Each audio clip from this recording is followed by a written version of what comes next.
Hola, comrades! Today's topic of interest, Dragon Quest V.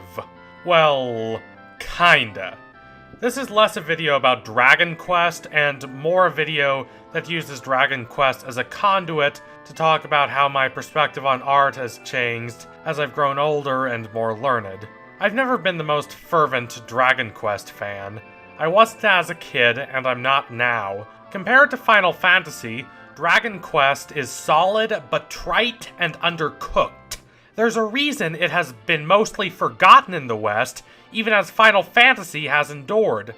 Back in the olden days, Dragon Quest and Final Fantasy were mostly on a level playing field, but Final Fantasy continued to push gaming forward, whereas Dragon Quest mostly treaded water.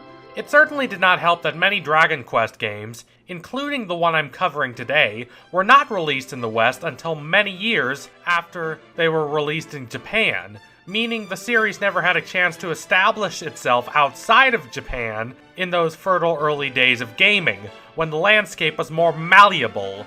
Like Final Fantasy, I learned about this series through Nintendo Power, the now-defunct gaming magazine that was an invaluable treasure trove of information for gamers in an age when internet coverage was much less comprehensive and reliable than it is today.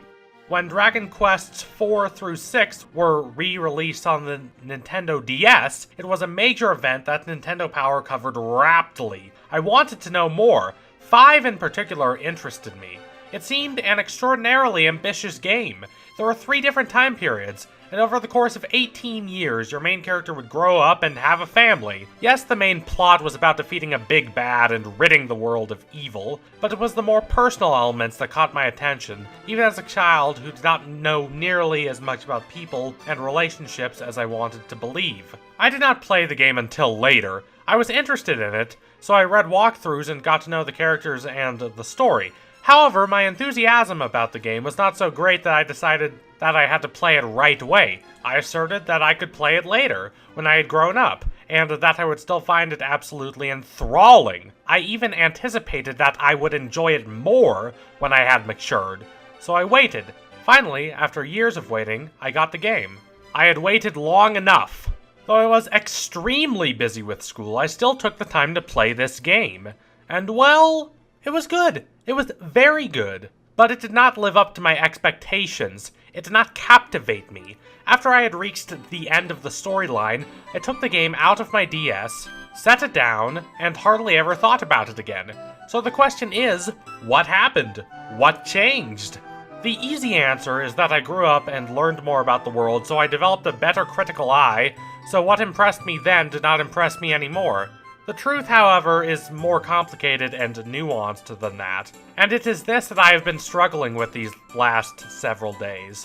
What did not bother me about Dragon Quest V bothers me now, and what I adored about the game does not feel as substantial or powerful. It's not that the game I played was different from the game I had read about and dedicated myself to for years. It was exactly the same. 13-year-old me would have been enchanted with it. The game did not change. I changed, and how I changed is not as simple as that my standards rose or that I became a better critic. It's all about context. As a 12-year-old, the storyline of the hero taking on a great evil may not have been especially interesting, but it did not ring as hollow to me as it would later. I have become so inundated with shallow hero's journey stories that I'm even tired of reading essays denouncing these stories. To reduce my weariness to a symptom of overexposure would be reductive, however. It's also about how much I've changed. As a child, the story of a young man with a great destiny setting out to rid the world of evil was not particularly thought-provoking, but it did not ring as false as it does to me now. I never believed that I could be the one to strike down great evils, but I had not yet been drained by the relentless self-absorption of those who see themselves not perhaps as great heroes, but certainly as heroes of their own lives. They're self-righteous and sanctimonious, or just pompous, withdrawing into themselves and believing that they, if given the proper motivation and circumstances, could become great heroes without having to grow, or mature, or change anything about themselves. Now, none of that means that I cannot enjoy heroes' journey stories. I still love Harry Potter. I absolutely adore The Lord of the Rings. Thoughtful, evocative execution can create a truly thunderous narrative even within a simplistic framework. Both those narratives analyze and question that framework. Its burden is heavy, and much attention is paid to how that burden affects the protagonist and the relationships that protagonist has with those around them. A simplistic presentation of that simple framework is what is too much for me to take these days. I fully admit that my personal experiences affect my criticism. Anyone who says criticism can be objective is trying to con you. Criticism is founded on facts and examples and warrants, but criticism itself is always a matter of beliefs and ideals, and pretending otherwise is pointless. That the basic plotline earns my ire now is not what haunts me. No, what haunts me is the other half of the equation. As a precocious child, I found the material revolving around marriage and family and having children and growing up to be fascinating, even though I did not understand it completely. But as an adult, I go back to the same material and find it superficial. It's not bad, but it's not nearly as genius as I believed when I was a kid. Back then, the adult world was this swirling nebulous sphere that I was not allowed into. One of my greatest childhood joys was reading my mother's books about family vacations. There are always lines in there like, "The kids will love the newly refurbished water slide," that made me giddy, even though I had only a vague notion at best of what the word refurbished meant. It made me feel like I was peeking behind the curtain at the workings of the adult world. Any glimpse of adulthood that did not feel hopelessly artificial or like it was intended for young children was fine by me. As I am an adult now, my perspective has obviously changed, and it had already begun to shift seismically by the time I played this game. I learned that there was no curtain, and that the adult world was not this well-oiled machine that I had been led to believe, but that it was more bewildering and appalling. It was achingly beautiful and poetic, especially when I shared it with someone I deeply cared for, but it was messy. The more I learned, the more I discovered that what I wanted to know was not being hidden from me, but rather that there were many people who were as unsure of it as I was. Because of this, superficial depictions of what it means to raise a family and build a life with someone strike me as more hollow than they did when I was younger. Films by directors like Yasuhiro Ozu and Richard Linklater, as well as works like Our Little Sister and All My Sons and Little Miss Sunshine and Long Day's Journey into Night, and especially TV shows like Mad Men and The Americans craft bold, incisive, contemplative portrayals of what building and raising a family actually means. Games like Dragon Quest V do not venture into actual nuance, and they're not interested in doing so.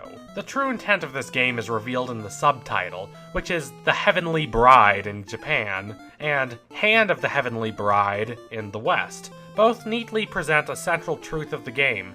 It is about marriage, and an idealized version of it at that. It is not about relationships and the difficulty of such. I wish the JRPG genre would grow up.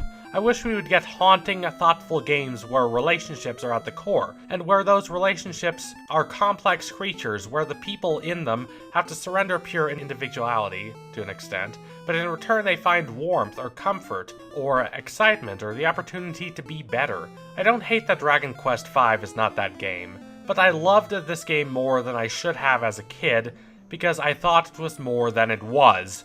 Those memories of loving this game have not faded. They're still at the back of my mind. I don't disown them. They played a part in forming who I am, but there's no question that they would never have formed had I not encountered this game before adulthood. Just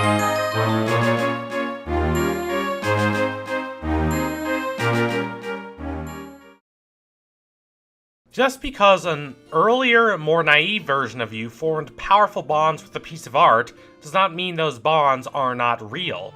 They were with you through important periods of your life, when you were still trying to figure out the very nature of your existence. Yes, we're still plagued with that question as we grow, but when we're young, we don't have anything real and substantial to base ourselves off. It's a time of recklessness and brazen experimentation, and there's nothing wrong with that. I fully admit that I would not love Pokémon and Zelda like I do had I not been exposed to them as a child. Would I still like them? Yes. I would like them a lot, I would love them. But the passion would not be the same. And it works the other way too. I've been wondering what would have happened if I had been exposed to certain works when I was a kid. Would I have developed a deeper connection with them? I adore Gravity Falls, but because I saw it as an older viewer, I merely think of it as a clever and heartfelt TV show that got me through tough times, and not as an integral part of my life. Obviously, there are exceptions. I was never a huge Atla fan when I was a kid. I never watched the series through until I was a teenager, but my connection with it is lusciously, iridescently intimate nonetheless. However, this is still an issue that deserves careful thought, and there are no easy answers. So if you liked what you saw today, consider donating to my Patreon so I can produce even more contextualized content. Also, don't forget to like, and comment, and subscribe, all that learned stuff. Adios, comrades!